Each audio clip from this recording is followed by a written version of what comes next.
Bueno, seguimos estudiando el libro del puritano John Bunyan, El progreso del peregrino. Este es un libro alegórico que ha sido de mucha edificación para la Iglesia de Cristo. Hasta este punto del libro, hermanos, hemos visto algunas cosas importantes que pasan al principio de nuestro peregrinaje. Por ejemplo, por medio de la lectura de la palabra de Dios, el creyente empieza a verse como Dios lo ve. Empieza buscando la solución a su carga, y esto lo hace a través de la oración y de la lectura de la palabra de Dios. También hemos visto que no debemos darnos por vencidos con los demás, especialmente con las personas más cercanas a nosotros, cuando estos tratan de apagar nuestra convicción espiritual. Pero ahora en esta nueva sección del capítulo 1, hermanos, John Bunyan nos va a mostrar que Dios envió a alguien llamado evangelista que le mostraría el camino a sin gracia. Y de evangelista estaremos hablando en esta tarde, pero vamos a orar primeramente para poder comenzar nuestro devocional. Oremos. Señor Padre Santo, Dios Todopoderoso, te damos gracias, Señor, por permitirnos estar aquí ante tu presencia, Señor. Gracias porque nos has dado un día donde podemos juntarnos para orar como iglesia, para dar gracias por las dádivas recibidas, Señor. También gracias por los malos tiempos que nos han ayudado a depender más de ti, que nos han acercado más a tu palabra, Señor. También pedimos por las peticiones, Señor, que nos dé sabiduría, que nos permitas conocer más de Cristo, ser más como nuestro Salvador. Y en esta noche, Señor, mientras consideramos este libro, que nos da un vistazo de cómo se ve un creyente caminando hacia Cristo, Señor, que podamos nosotros reflejarnos, que podamos examinarnos, que podamos vernos a la luz de lo que dice tu palabra, Señor, y de los textos, para que nosotros confiadamente pongamos de nuevo nuestros ojos en Cristo, quien es nuestro guía, quien es nuestra puerta, nuestra luz, quien es nuestro todo. Sea el nombre de Cristo exaltado en esta noche. Damos gracias en el nombre de Cristo Jesús. Amén. Voy a leer primeramente la primera parte de la porción que nos toca el día de hoy. Así continúa la narrativa. En una de esas salidas le vi muy decaído de ánimo y sobremanera desconsolado, leyendo en su libro según su costumbre, y según leía le oí de nuevo exclamar: ¿qué he de hacer para ser salvo? Sus miradas inquietas se dirigían a una y otra parte, como buscando un camino por donde huir, mas permanecía inmóvil, porque no le hallaba. A tiempo que vi venir hacia él un hombre llamado Evangelista, y oí el siguiente diálogo. Evangelista, ¿por qué lloras? Cristiano, tal era su nombre. Este libro me dice que estoy condenado a morir y que después he de ser juzgado, y no quiero morir ni estoy dispuesto para el juicio. Evangelista, ¿por qué no has de querer morir cuando tu vida está llena de tantos males? Cristiano, porque temo que esta carga que sobre mí llevo me ha de sumir más hondo que el sepulcro, y que he de caer en Tofet, lugar de fuego. Y si no estoy dispuesto para ir a la cárcel, lo estoy menos para el juicio y muchísimo menos para el suplicio. ¿No quieres pues que llore y que me estremezca? Evangelista, entonces, ¿por qué no tomas una resolución? Toma, lee. Cristiano, recibiendo un rollo de pergamino y leyendo: huye de la ira venidera. ¿A dónde y por dónde he de huir? Evangelista, señalando a un campo muy espacioso. ¿Ves esa puerta angosta? Cristiano, no. Evangelista, ¿ves allá lejos el resplandor de una luz? Cristiano, sí. No la pierdas de vista, ve derecho hacia ella y hallarás la puerta. Llama y ahí te dirán lo que has de hacer. Empecemos con una pregunta, mis queridos hermanos. ¿A quién representa este personaje evangelista? Más bien, hoy en día, ¿quién sería este personaje evangelista? ¿Un Billy Graham? ¿O un D.L. Moody? ¿O un George Whitefield? ¿O será uno de esos predicadores famosos que usan el entretenimiento y los servicios especiales para llamar a la gente a levantar la mano, a tomar una decisión, a caminar por el pasillo. Bueno, el evangelista que estamos viendo aquí, mis queridos hermanos, es ese pastor fiel que cumple con su llamado como ministro del evangelio. En el tiempo de los apóstoles, los evangelistas no eran como se conocen hoy en día. Más bien, los evangelistas eran plantadores de iglesias. Ellos predicaban el evangelio, plantaban iglesias, ordenaban ancianos y luego se dedicaban a plantar otras iglesias. Ellos no se limitaban a convencer a las personas a que tomaran una decisión o que aceptaran a Cristo como su Salvador. Más bien, ellos se quedaban en la iglesia hasta que los nuevos creyentes recibieran la enseñanza sana y estuvieran firmemente establecidos. Y así ellos poder continuar estableciendo iglesias. Dios le dio a estos hombres un don para iniciar una obra, para ponerla en marcha, para capacitar a otras personas y luego seguir adelante haciendo lo mismo en otro lugar. Ahora, creo que nosotros, junto con la mayoría de los comentaristas, estamos de acuerdo que nuestro personaje evangelista del progreso del peregrino es comparado con un pastor, por dos razones. En primer lugar, esa idea de un evangelista, como se conoce hoy en día, hermanos, era desconocida para John Bunyan. Aparte, los hombres evangelistas no existían en el siglo XVII. Y en segundo lugar, el modelo del ministerio de nuestro personaje evangelista, por lo que vemos en el relato, está claramente establecido en la palabra de Dios. Por ejemplo, en 2 de Timoteo 4, el apóstol Pablo instruye a Timoteo a que redarguya, a que reprenda y que exhorte a la iglesia de Éfeso. Leo para ustedes 2 Timoteo 4, del 1 al 2.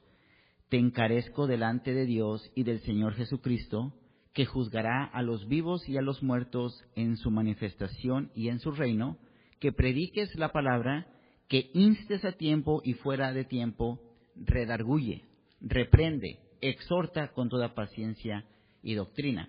Y miren lo que dice el versículo 5. Pero tú sé sobrio en todo, soporta las aflicciones, haz obra de evangelista, cumple tu ministerio. Así que hasta ese punto del ministerio de Timoteo, hermanos, él estaba funcionando como un pastor. El apóstol Pablo insta a Timoteo a que cumpla sus deberes como predicador del evangelio y a entregarse al llamamiento que Dios le ha dado. Así que, hermanos, así como John Bunyan no sabía nada de ese evangelista moderno que hoy en día conocemos, tampoco sabía nada de ese llamado evangelio moderno que se predica hoy en día. El evangelio que se predica en muchas iglesias, hermanos, desafortunadamente es un evangelio psicológico. ¿Por qué digo esto? Es un evangelio que ponen a Cristo simplemente como un psicoterapeuta celestial, si lo podemos decir. Miren lo que se predica, que si no conoces tu propósito, o que si no encuentras el sentido a tu vida, o si te sientes vacío, es por falta de paz y alegría en tu vida. Ellos predican que Jesús puede arreglar las situaciones más difíciles que tengas y que Él es la respuesta, ¿verdad? Cristo puede ayudarte con tus problemas, no todo es tu culpa, tu copa de amor no está llena, posiblemente tus padres no te trataron bien, tu corazón está roto, todo va a estar bien. Eso es lo que se predica hoy en día, hermanos. Ese evangelio moderno dice que vayan a Cristo para obtener una vida feliz y saludable. Que Jesús les dará un corazón sano, satisfecho, completo, donde sentirán amor, se sentirán bien consigo mismo, teniendo todas las necesidades satisfechas. Es un evangelio, hermanos, donde Jesús es el sanador en vez del salvador. Alguien que llena tu vacío y que satisface tus necesidades de autoestima. Es un evangelio falso, hermanos, realmente lo es. Pero es un evangelio que desafortunadamente atrae a muchas personas. Pregunta, ¿estas personas que son expuestas a este falso evangelio estarán motivados por las mismas preocupaciones que Sin Gracia tenía cuando empezó a leer este libro? Cuando empezó a leer la Biblia, su libro. ¿O se podrá comparar y contrastar los pensamientos y sentimientos que Sin Gracia demuestra con lo que las personas que se dicen cristianas por una confesión de fe que hicieron con un evangelista moderno? Yo creo que son preguntas válidas. Muchos parecen estar más preocupados por sus problemas psicológicos, buscando la alegría, la satisfacción, el autoestima, que su indignidad, su culpa, su corrupción o falta de preparación para ese juicio venidero. En muchos lugares no se escucha el verdadero evangelio, hermanos, porque la gente no quiere escuchar acerca del pecado. La gente no quiere predicar del pecado. Creen que el propósito de traer a alguien a la iglesia es hacerlo divertido. No quieren que nadie se sienta incómodo. John Bunyan no sabía nada del evangelio moderno o evangelio falso que se predica hoy. En mi opinión, tampoco lo sabía Pablo, Pedro, Juan, ninguno de esos verdaderos predicadores del Nuevo Testamento. Durante la mayor parte de la historia de la iglesia, hermanos, los verdaderos pastores tampoco han sabido nada de esto del evangelio, evangelistas modernos. De hecho, tampoco lo hizo ningún otro cristiano hasta hace apenas unos 50, 60 años, según la historia de la iglesia. Estos movimientos evangelistas apenas empezaron hace unos 60 años. Entonces, ¿qué consejo le está dando evangelista a Sin Gracia? ¿Qué es lo que le está diciendo? Bueno, lo primero que hace evangelista es llevar a Sin Gracia a un punto de mayor convicción, haciéndole una serie de preguntas. En lugar de asumir el motivo por el que Sin Gracia lloraba, evangelista le pregunta directamente sin sacar conclusiones precipitadas. Miren lo que le pregunta. ¿Por qué no has de querer morir cuando tu vida está llena de tantos males? Hay que recordar, hermanos, que El progreso del peregrino es la historia ilustrada de John Bunyan. En su autobiografía se nos dice que él vivía una vida de pecado, de mucha maldad. Así que mediante el uso de preguntas, evangelista extrae de este hombre una confesión clara de su culpa y corrupción ante Dios. Este pastor fiel, evangelista, empieza a ver lo que hay en el corazón de este hombre. Y eso es interesante, hermanos, porque el consejo de evangelista Sin Gracia hace un contraste con lo que los escribas del Antiguo Testamento que hablaban de paz cuando no había paz. En Jeremías 6, Dios advierte lo que les haría a aquellos que hablaran con arrogancia, como si hablaran en el nombre del Señor. Miren lo que dice Jeremías 6:12. Y sus casas serán traspasadas a otros, sus heredades y también sus mujeres, porque extenderé mi mano sobre los moradores de la tierra, dice Jehová. Y 2 capítulos después, en Jeremías 8, Dios repite lo mismo, Jeremías 8:8. ¿Cómo decís, nosotros somos sabios y la ley de Jehová está con nosotros? Ciertamente la han cambiado en mentira la pluma mentirosa de los escribas. En el contexto de este texto, hermanos, ellos le mintieron al pueblo sobre la condición de ellos. Básicamente le decían a la gente que todo estaba bien, que no había problema, que no había necesidad de preocuparse. Paz, paz, decían cuando no había paz. Jeremías 8:11. Y curaron la herida de la hija de mi pueblo con liviandad, diciendo paz, paz, y no hay paz. Saben, una falsa seguridad de paz solo trae al final dolor, hermanos. Miren lo que dice la doctrina, 1 Tesalonicenses 5:3, que cuando digan paz y seguridad, entonces vendrá sobre ellos destrucción repentina, como los dolores de la mujer encinta, y no escaparán. El pecado, hermanos, tiene terribles consecuencias, y predicar otra cosa es una mentira. Solo el verdadero evangelio, que produce un verdadero arrepentimiento y la humilde aceptación del misericordioso remedio que Dios nos da, que es Cristo, solamente por ahí podemos traer la paz verdadera. Pero también lo que dice evangelista a Sin Gracia es muy diferente a los falsos maestros que se describen en Judas 1:12. Por ejemplo, Judas 1:12. Estos son manchas en vuestros agapes, que comiendo impúdicamente con vosotros se apacientan a sí mismos.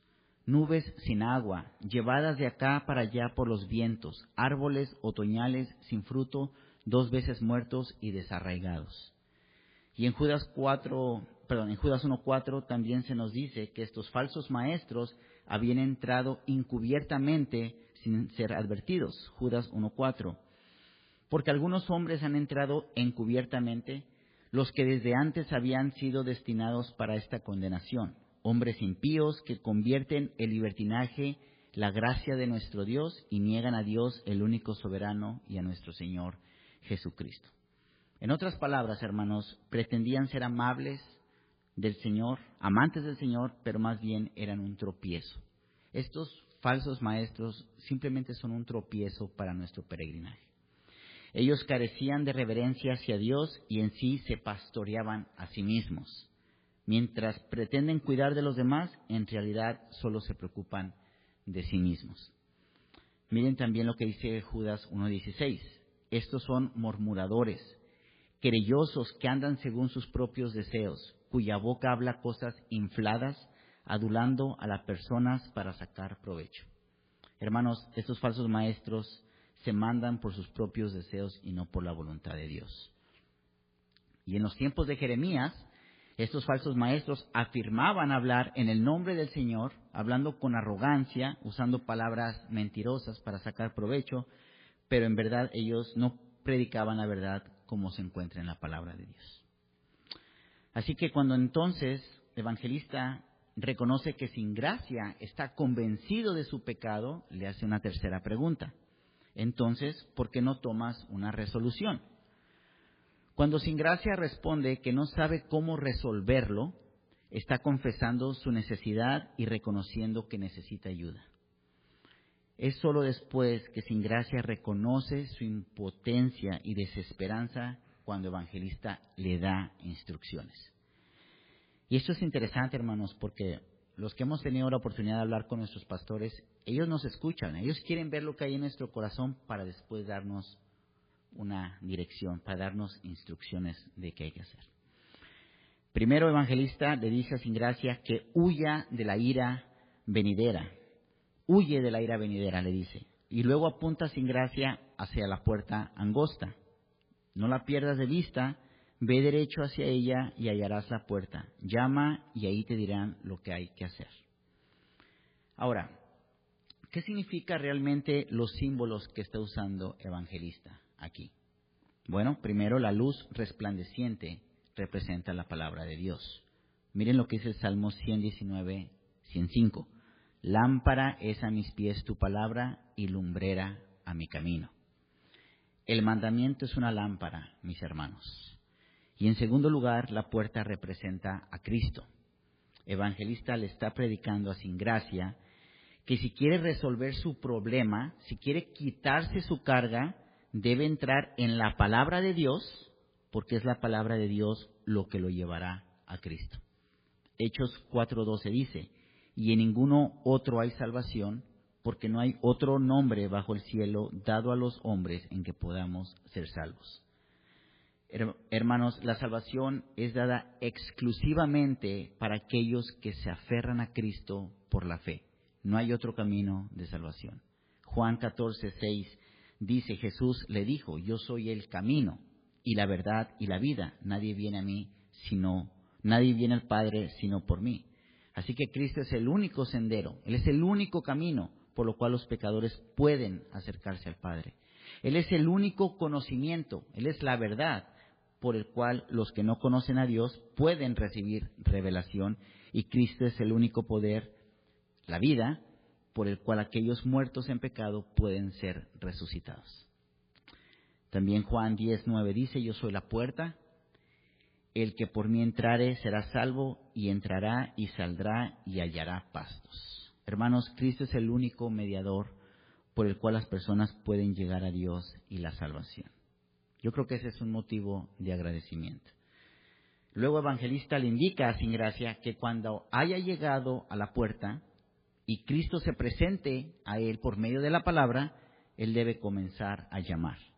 El llamado es indicativo de seriedad, mis hermanos. Ahora, noten lo que evangelista no hace. Él no le dice a sin gracia que siga las opiniones de los hombres o los consejos de los hombres.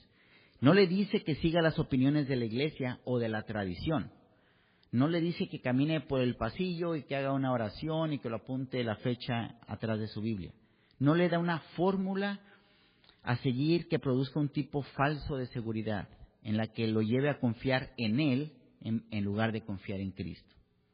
Algunas veces, hermanos, cuando nosotros escuchamos a alguna persona dar su testimonio, ellos dicen algo así: que en esta fecha escuché el Evangelio, respondí, me arrepentí, creí en el Señor Jesucristo y que soy salvo porque esa noche hice una oración.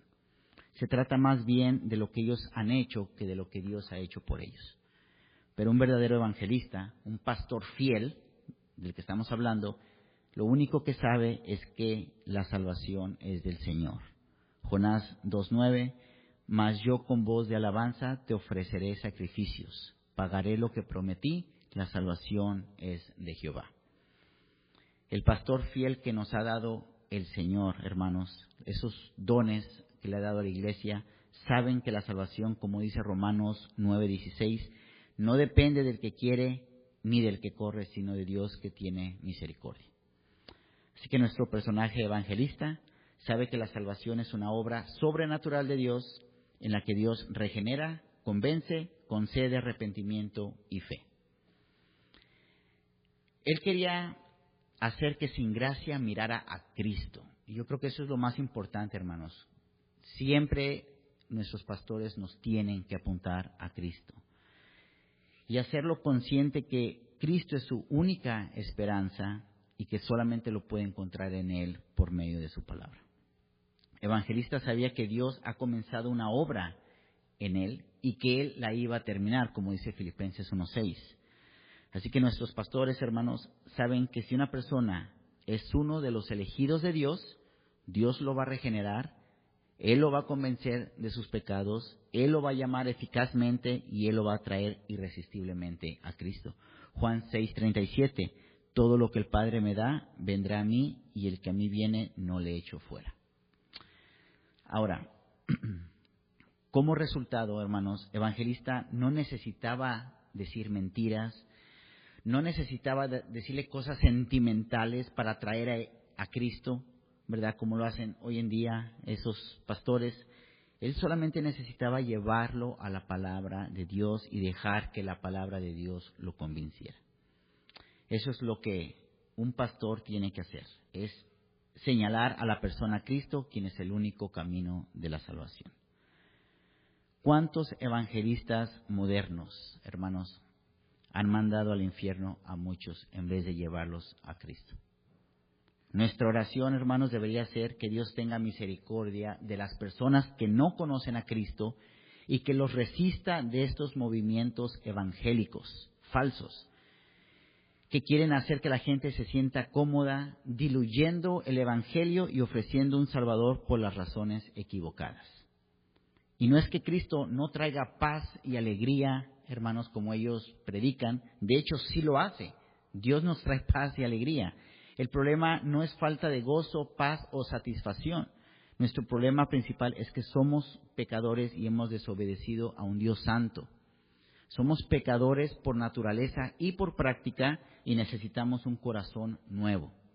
Eso es lo que la gente necesita. Ese es el evangelio que debemos estar predicando. Y ese es el evangelio que John Bunyan está presentando en esta sección. Ahora, una nota importante antes de pasar a la siguiente parte es que este personaje evangelista está basado en su consejero y pastor, que John Bunyan le llamaba el santo señor Gifford. Una vez más, estamos viendo la vida de John Bunyan en El progreso del peregrino. Se dice en su autobiografía que una predicación de este pastor sobre el amor de Cristo, junto con el comentario de Martín Lutero sobre Gálatas, fueron de bastante influencia para la conversión de John Bunyan. Realmente este personaje revela el verdadero significado del término evangelista, hermanos. Un mensajero de las buenas nuevas. Son dones dados por Dios para mostrarnos el camino a nuestro Salvador por medio de la palabra. Muy bien, vamos a continuar en la narrativa. Cristiano echó a correr en la dirección que se le había marcado, mas no se había alejado aún mucho de su casa cuando se dieron cuenta su mujer e hijos y empezaron a dar voces tras él, rogándole que volviese. Cristiano, sin detenerse y tapando sus oídos, gritaba desafortunadamente, desaforadamente, vida, vida, vida eterna, y sin volver la vista atrás, siguió corriendo hacia la llanura.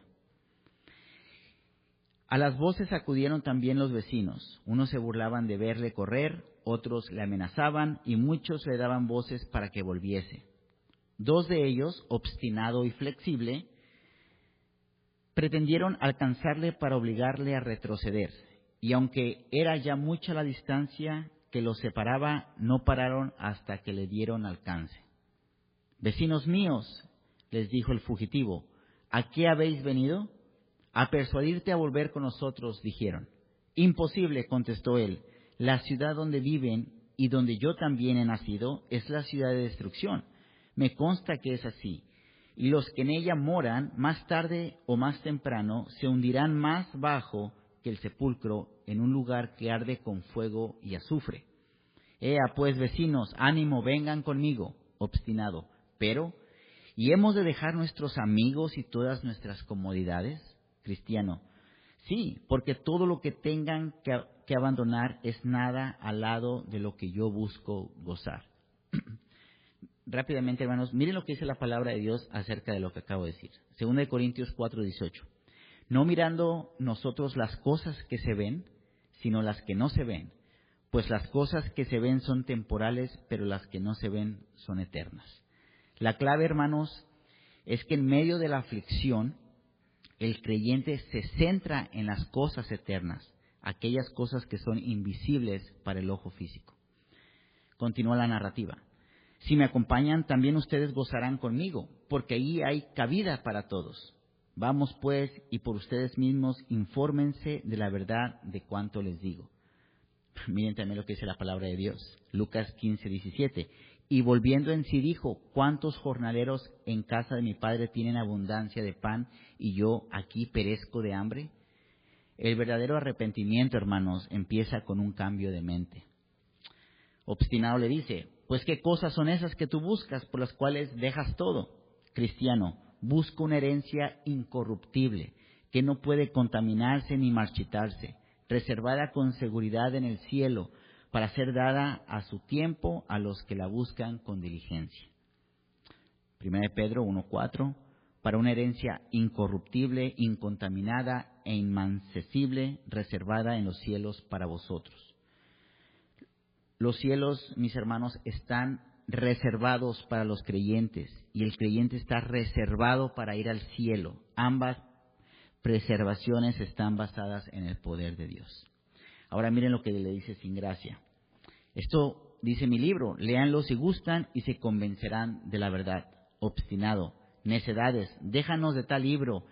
¿Quieres o no volver con nosotros?» Cristiano: «Oh, nunca, nunca. He puesto ya mi mano al arado».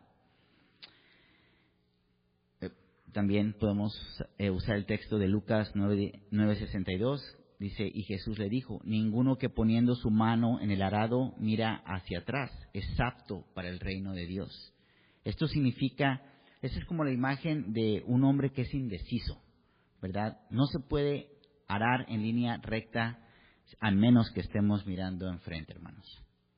Y obstinado responde: «Vamos pues, vecino flexible, y abandonémosle. Hay una clase de entes tontos como este, que cuando se les mete una cosa en la cabeza, se creen más sabios que los 7 famosos de Grecia». Muy bien. Ya hemos visto cómo sin gracia empieza su peregrinaje, viéndose vestido con andrajos y dándole la espalda al mundo. Lleva una carga sobre su espalda, la convicción de pecado, llorando y angustiado mientras lee su libro. Ya vimos que se le apareció evangelista, dándole sabios consejos, señalándolo a la palabra de Dios e instándole a profundizar en ella, porque es ella la que lo va a conducir a Cristo. Y ahora, en esta nueva sección, somos introducidos a 2 personajes. Yo creo que John Bunyan se propone ilustrar con qué facilidad podemos ser obstruidos en el comienzo de nuestro peregrinaje si nos apartamos de la palabra de Dios. Si nosotros nos apartamos de la palabra de Dios, hermanos, nos vamos a topar con gente como esta. Y nos van a pasar cosas como lo que le va a pasar más adelante a Cristiano. El primero de estos personajes es obstinado, conocido por su mundanidad. Obstinado es totalmente dedicado a la superioridad de los valores del mundo y a lo que el mundo ofrece para él. Él sabe todo del mundo. Él piensa que lo que el mundo ofrece es mucho mejor que lo que Cristo ofrece. Obstinado es terco, intolerable, orgulloso e insensible. Es soberbio y testarudo, cruel y sarcástico. Y se caracteriza por un espíritu dominante, abusivo y hostil. Obstinado representa a todo aquel que escucha el Evangelio, pero lo rechaza obstinadamente, que ni siquiera le da una oportunidad a realmente escucharlo. En Obstinado, John Bunyan nos describe lo que sucede cuando algunas personas escuchan el Evangelio y lo rechazan de inmediato. Esto es lo que se nos describe en la parábola de Marcos 4. Marcos 4 del 3 al 4. Oíd, he aquí el sembrador salió a sembrar. Y al sembrar aconteció que una parte cayó junto al camino y vinieron las aves del cielo y la comieron. Y en los versículos 14 y 15 de este mismo capítulo, nuestro Señor Jesucristo interpreta esta parábola. Miren lo que dice Marcos 4 del 14 al 15. El sembrador es el que siembra la palabra. Y estos son los de junto al camino, en quienes se siembra la palabra, pero después la oyen, enseguida viene Satanás y quita la palabra que se sembró en sus corazones. Obstinado, hermanos, representa no solo aquellos que rechazan personalmente el Evangelio, sino también aquellos que se oponen al Evangelio, que son hostiles al Evangelio y que intentan impedir que otros respondan y que busquen a Cristo. Es como los atenienses de Hechos 17, que comenzaron a burlarse después que el apóstol Pablo había predicado. Hechos 17:32, pero cuando oyeron lo de la resurrección de los muertos, unos se burlaban y otros decían, ya te oiremos acerca de esto otra vez. Pero también obstinado, hermanos, representa a las personas de Hechos 7, cuando Esteban estaba proclamando la palabra de Dios. Ya lo hemos visto con nuestro pastor. Dice Hechos 7:54, oyendo estas cosas, se enfurecían en sus corazones y crujían los dientes contra él. Pero Esteban, lleno del Espíritu Santo, puestos los ojos en el cielo, vio la gloria de Dios y a Jesús que estaba a la diestra de Dios. Y dijo, he aquí, veo los cielos abiertos y al Hijo del Hombre que está en la diestra de Dios. Entonces ellos, dando grandes voces, se taparon los oídos y arremetieron a una contra él. Aquí vemos a personas atacando, oponiéndose a Esteban mientras él predicaba la palabra de Dios. Y en cierto sentido, eso es lo que obstinado les estaba haciendo a Sin Gracia. Lo estaba oponiendo al Evangelio. El Salmo 37:12 lo pone así: maquina el impío contra el justo y cruje contra él sus dientes. Aquí estamos considerando, hermanos, la identidad de obstinado. Ahora veamos los métodos o los argumentos que él utiliza para persuadir a Sin Gracia a que se regresara. Porque él no solamente se impone al Evangelio, sino él también te quiere convencer a alejarte de él. Primero, le recordó a Sin Gracia que todos los amigos y que todas las comodidades él las estaba dejando atrás. Dice, obstinado, pero ¿y hemos de dejar nuestros amigos y nuestras comodidades? Y cuando eso no le funcionó a Obstinado, comenzó a hablar con desprecio sobre la palabra de Dios. Esto es algo que también ellos hacen. Ellos hablan con desprecio. Dice, necedades, déjanos de tal libro. ¿Quieres o no volver con nosotros? Sin ofrecer ninguna prueba de que la palabra de Dios no era confiable, este hombre obstinado simplemente blasfema contra Dios. Y esta, hermanos, es una técnica que usan muchas personas cuando pelean, cuando hay muchas contradicciones en la palabra de Dios, que es un libro viejo, que los milagros no son ciertos, que esto no va con esto. Ellos usan esos métodos para alejarnos de la palabra de Dios. Sin embargo, no pueden ofrecer prueba de lo que ellos están diciendo. Otro método que Obstinado usó como obstáculo de Sin Gracia fue menospreciarlo a él y a otros como él que muestran un interés serio en las cosas celestiales. dice la narrativa: vamos pues, vecino flexible, y abandonémosle. Hay una clase de tontos como que cuando se les mete una cosa en la cabeza, se creen más sabios que los 7 famosos de Grecia. Una vez más, ellos no muestran las razones para sus acusaciones, pero como quiera los obstinados lo hacen de manera burlona, menospreciativa y degradante. En este caso, obstinado está afirmando que era sin gracia el que no estaba siendo razonable a escuchar a personas que eran más inteligentes que él. ¿No les suena esto familiar, hermanos, con algunas personas que desafortunadamente nos ha tocado? Es una realidad, mis hermanos, hay muchos obstinados hoy en día, tanto en el mundo como en la iglesia. Este hombre obstinado no ha muerto. Son duros de corazón, son arrogantes y resisten el Evangelio.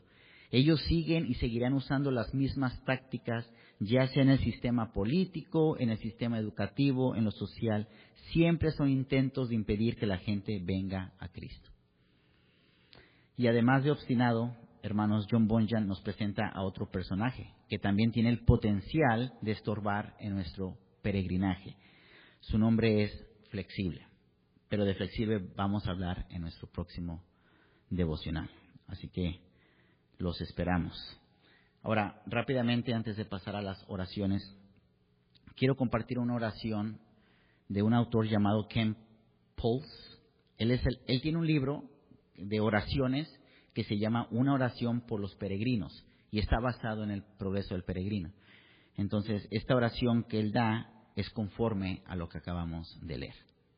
Dice así: oración por un pecador agobiado. Señor, oramos por aquellos que ahora están agobiados, por el peso y la culpa del pecado, por aquellos que leen tu palabra y tiemblan, mientras la convicción crece en su interior. Padre, ayúdanos a señalar al pecador a Jesús, por aquellos que huyen de la ira venidera, para que encuentren la puerta y la entrada a la cruz, el camino de la salvación. Es mi oración, hermanos, es mi anhelo que esta sea nuestra oración también en esta noche.